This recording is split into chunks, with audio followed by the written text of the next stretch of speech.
Assalamualaikum dear all. This video is related to the metaphysical poetry and poets. So metaphysical poetry is a group of poems कि जो metaphysical poetry है वो एक group था poems का that share common characteristics जिसमें common तरह की qualities कुछ पाई जाती थी. They are all highly intellectualized कि जितनी भी ये poems थी उनमें बहुत ज़्यादा आपको जहानत जो है वो नज़र आती थी. यूज स्ट्रेंज इमेजरी और इसमें आपको अजीबो गरीब किस्म के इमेजेस जो हैं वो इस्तेमाल होते हुए नजर आते थे जो इससे पहले जो हैं पोइट्री में नहीं थे. इससे पहले की पोइट्री में जो एलिजाबेथन पोइट्री थी उसमें ये आपको देखने को नहीं मिलते. एंड कंसीट्स जो हैं वो आपके फार फेच्ड आइडियाज होते हैं जिसमें दो अपेरेंटली डिसलाइक चीजें जो हैं डिसिमिलर चीजें जो हैं सॉरी उनको आपस में कंपेयर किया जाता है तो उनको हम लोग कंसीट्स कहते हैं. And contain extremely complicated thought और इन पोइम्स में बहुत ज्यादा कॉम्प्लिकेटेड थॉट होता था. जिस तरह सिंपल पोइम होती थी एलिजाबेथन एज की तो इस एज में ऐसा नहीं था. इस एज के जो थॉट हैं वो बड़े कॉम्प्लिकेटेड होते थे. पोइम्स जिस तरह मैंने पहले बताया आपको बहुत ज्यादा इंटेलेक्चुअलाइज थी जिसकी रीजन ये थी कि जो मेटाफिजिकल पोइट्री लिखने वाले जो पोइट्स थे वो सारे के सारे they were the man of Renaissance. तो रेनेसां में रिवाइवल ऑफ लर्निंग हुआ था ये आपको पता है तो उसकी वजह से ये चीज़ें उन्होंने सीखी थी साइंटिफिक चीज़ें तो वो चीज़ उन्होंने अपनी पोइट्री में इस्तेमाल की थी. Literary critic and poet Samuel Johnson first coined the term metaphysical poetry in his book lives of the most eminent English poets. एक लिटरेरी क्रिटिक एंड पोइट था सैमुअल जॉनसन. उसने सबसे पहले ये टर्म जो है वो इजाद की थी इन ऐसी पोइम्स जितनी भी थी उनके लिए. उसने इनको नाम दिया था मेटाफिजिकल पोइट्री का अपनी बुक में. बुक का नाम आपके सामने गिवन है. In the book, Johnson wrote about a group of 17th century British poets. इस बुक में जॉनसन ने 17th century 17वीं सदी के जो ब्रिटिश पोइट्स हैं उनकी बात की जिनमें जॉन डन शामिल है, रॉबर्ट हैरिक है, टॉमस कैरियो है, रिचर्ड क्रेशा है, हेनरी वॉन है, जॉर्ज हर्बर्ट है, अब्राहम कॉले है, एंड्रू मार्वल है. The leader of this school was John Donne. John Donne को मेटाफिजिकल स्कूल जो है उसका लीडर कहा जाता है. इसने लीड किया था सबको. Johnson noted how the poets shared many common characteristic. उसने ये नोट किया था सैमुअल जॉनसन ने कि जितने भी पोइट्स ऊपर मेंशन्ड हैं इनकी पोइट्स में कुछ कॉमन कैरेक्टरिस्टिक्स थी specially ones of wit and elaborate style. खासतौर पे एक तो उनकी पोइम्स में विट जो हाजिर दिमागी है, हाजिर जवाबी है, इंटेलेक्ट है वो बहुत ज्यादा था. इसके अलावा उनका स्टाइल बड़ा एलेबोरेट था एलिजाबेथन एज के मुकाबले में. जैसे मैंने आपको बताया कि बहुत अजीबो गरीब वो इमेजेस इस्तेमाल करते थे और बहुत बिल्कुल जो चीजें आपस में इनको हम कंपेयर कर ही नहीं सकते उनका कंपैरिजन ड्रॉ करते थे आपस में. They compare the things that were apparently unlike. उन्होंने उन चीजों को कंपेयर किया जो वैसे आपस में अनलाइक होती हैं जो एक जैसे नहीं होती. He criticise them too by saying that. साथ साथ सैमुअल जॉनसन ने तारीफ तो उनकी की थी लेकिन साथ साथ तनकीद भी की थी उन पे ये कह के कि the metaphysical poets for man of learning कि वो लोग जो हैं वो पढ़े लिखे लोग थे. And to show their learning was their whole endeavour. और उनकी अपनी पोइम्स में अपने नॉलेज को शो करना अपनी लर्निंग को शो करना ही उनकी पूरी कोशिश थी. यानी वो पोइम्स उन्होंने मुश्किल इसलिए लिखी ताकि वो अपनी लर्निंग शो कर सकें. अब इसका लफ्जी मतलब समझ लेते हैं. The word meta means after और above. So the literal translation of metaphysical is after the physical यानी फिजिकल के बाद.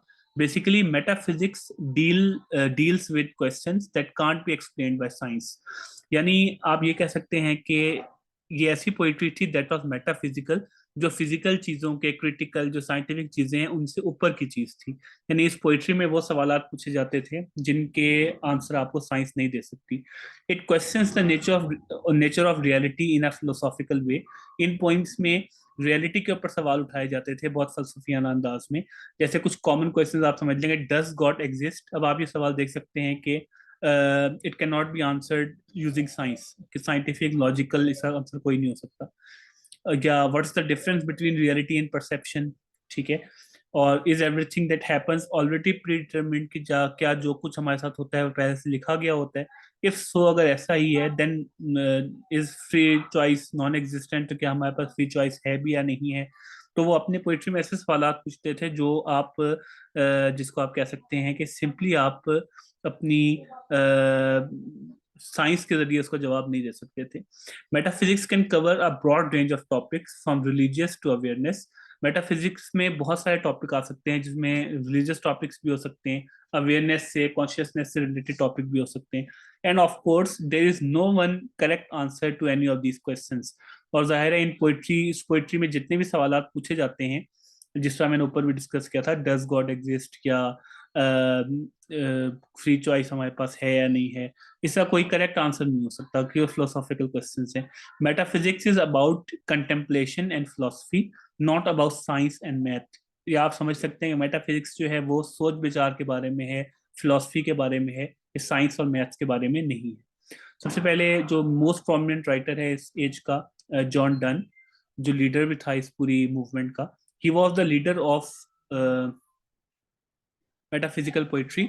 तो लीडर था वो मेटाफिजिकल पोइट्री का। Though his main work was to deliver religious sermons, actually इसका असल काम जो है वो मजहबी जो खुतबात वगैरह हैं वो देना था। He also wrote poetry of high order, लेकिन साथ साथ उसने अच्छी पोइट्री भी लिखी।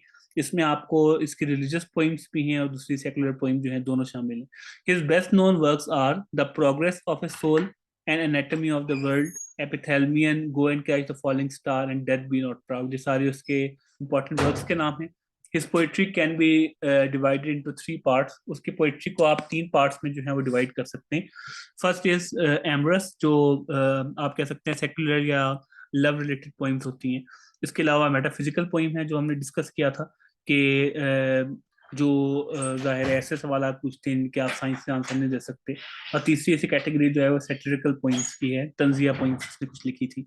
इन हिज एमरस लिरिक्स, अपनी जो लव रिलेटेड पोइम्स हैं, he broke away from the Petrarchan model that Elizabethan poets followed. उसने जो इटालियन पोइट पेट्रार्क, जिसको एलिजाबेथन पोइट्स फॉलो करते थे, हमने डिस्कस किया था, थॉमस वाइट जो है वो पेट्रार्कन सोनेट का कॉन्सेप्ट लेके आया था अपने साथ, लेकिन उसने इसको छोड़ दिया बिल्कुल and wrote in a realistic way, उसने अपने अंदाज में लिखा। His metaphysical and satirical works were written in later years, बाद में आने वाले सालों में उसने अपने मेटाफिजिकल और सेट्रिकल वर्क लिखे। The progress of soul and metempsychosis, in which Donne pursues the passage of soul through various transmigrations, including those of bird and fish, are the fine example of metaphysical poetry. ये इसकी poems का जिक्र किया जा रहा है। इसमें John Donne जो है उसने एक सोल जो है किन किन मराहिल से गुजरती है, उसकी माइग्रेशन कैसे होती है, वो सारा डिस्कस किया गया है। वो फाइन एग्जाम्पल है उसकी मेटाफिजिकल पोइट्री की। He is often compared with Robert browning. इसका अक्सर इसको कंपेयर किया जाता है रॉबर्ट ब्राउनिंग से, जो विक्टोरियन एज के पोइट हैं, जो बड़े पहले लिखे थे।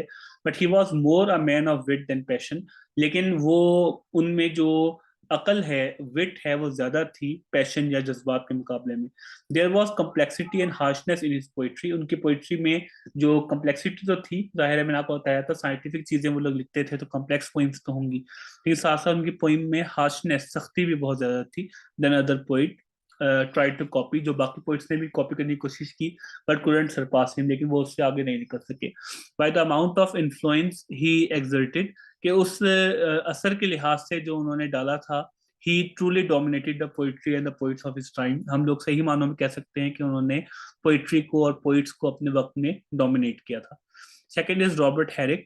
Robert Herrick wrote both amorous as well as religious poem. उन्होंने सेक्युलर या लव रिलेटेड पोइम्स भी लिखी हैं, मजहबी भी लिखी हैं, but he was more famous for the religious ones, लेकिन वो ज्यादा मशहूर थे अपनी रिलीजियस या मजहबी पोइम्स के लिए।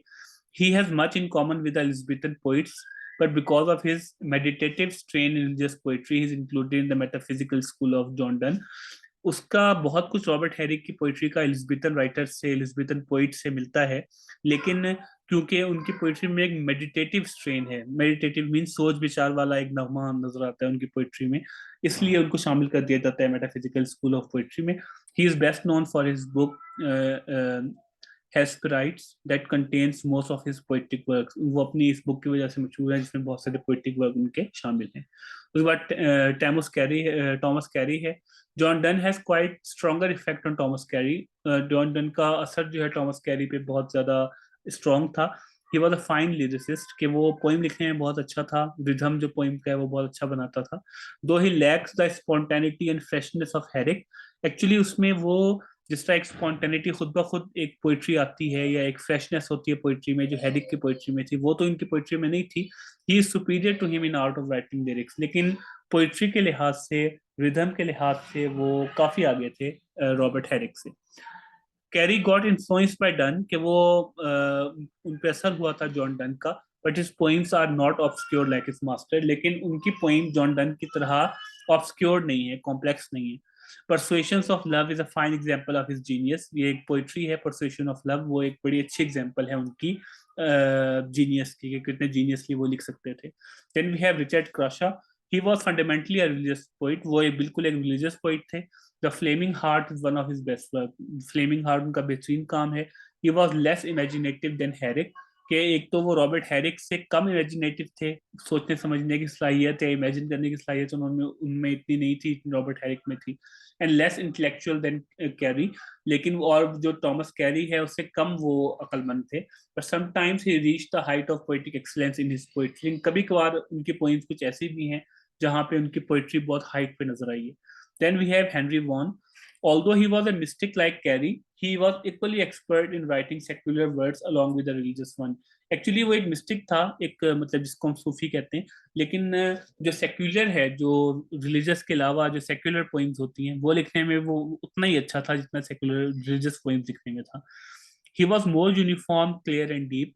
यूनिफॉर्म से मुराद के उनके थीम्स में एक यूनिटी थी, कि वो थोड़े उनके थीम्स यूनिटी वाले थे, बहुत क्लियर और डीप थे अपने थॉट्स में, that rest of his clan, अपने बाकी जो कबीला है उसके मुकाबले में.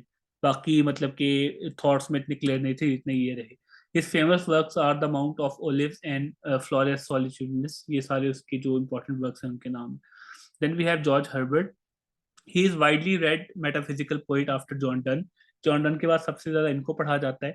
This was due to the clarity of his expression and transparency of his conceits. ये वजह ये थी कि एक तो उनके एक्सप्रेशन में बड़ी क्लैरिटी थी, दूसरा वो जो कंसीट्स या वो जो दो चीजों के आपस में जो हम जिसको कंपैरिजन करना कहते हैं वो इस्तेमाल करते थे, उसमें काफी ट्रांसपेरेंसी होती थी, काफी साफ सुथरा वो होता था, लोगों को समझ में आता था. In his religious verse as well there is simplicity and natural earnestness. उनकी जो मजहबी पोइट्री है उसमें भी सादगी है और एक कुदरती संजीदगी है.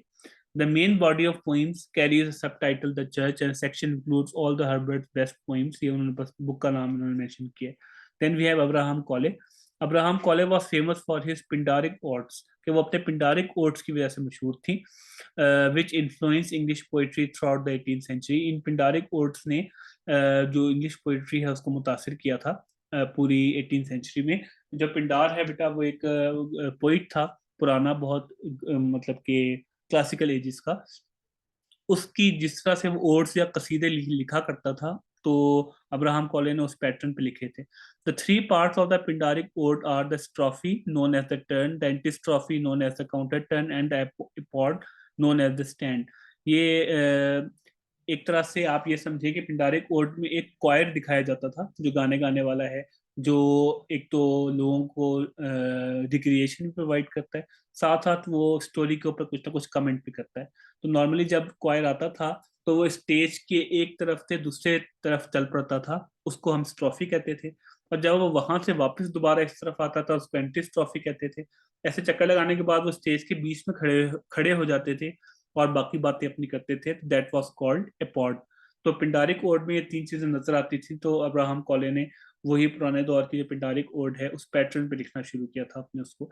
The name of these sections correspond the movement of the chorus on stage. ये मैंने आपको बताया, कॉरस जब स्टेज पे मूव करता है उस लिहाज से कि जाने को आप लोग स्ट्रॉफी कहते हैं, वापस आने को एंटी स्ट्रॉफी कहते हैं, जब खड़े होकर वो कोई चीज डिलीवर करते हैं that is called a pod. John Dryden, William Wordsworth and Alfred Tennyson wrote on the similar model at the later stages. और जो बड़े बड़े कुछ पोइट्स और राइटर्स हैं जिनमें जॉन ड्राइडन है, विलियम वर्ड्सवर्थ है, एल्फ्रेड टेनिसन है, उन्होंने इसी पैटर्न पे पिंडारिक ओड्स के पैटर्न पे जो है वो बाद में लिखा था. Then we have Andrew Marvell. He is best known for his friendship with John Milton. वो इसलिए मशहूर है कि उसकी जो दोस्ती है वो जॉन मिल्टन से थी. His poetry shows a conflict between that of Elizabethan and metaphysical. Andrew Marvel की पोइट्री में आपको ना एक कॉन्फ्लिक्ट नजर आता है, यानी उसको समझ नहीं आता कि वो मुकम्मल तौर पर एलिजाबेथन एज की तरह लिखे है, मेटाफिजिकल एज की तरह लिखे, तो कहीं बीच में ही रहा है.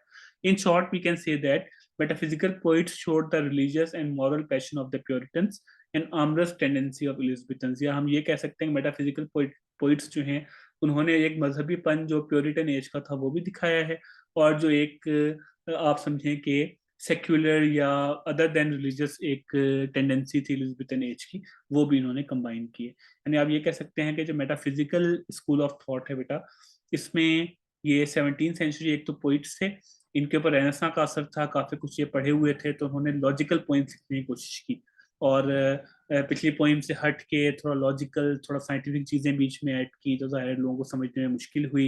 इन्होंने ऐसे सवालात अपनी पोइट्री में पूछे जिनका आंसर आप साइंस इस्तेमाल करते हुए नहीं दे सकते। That was why their poetry was called metaphysical poetry by Samuel Johnson, this and that.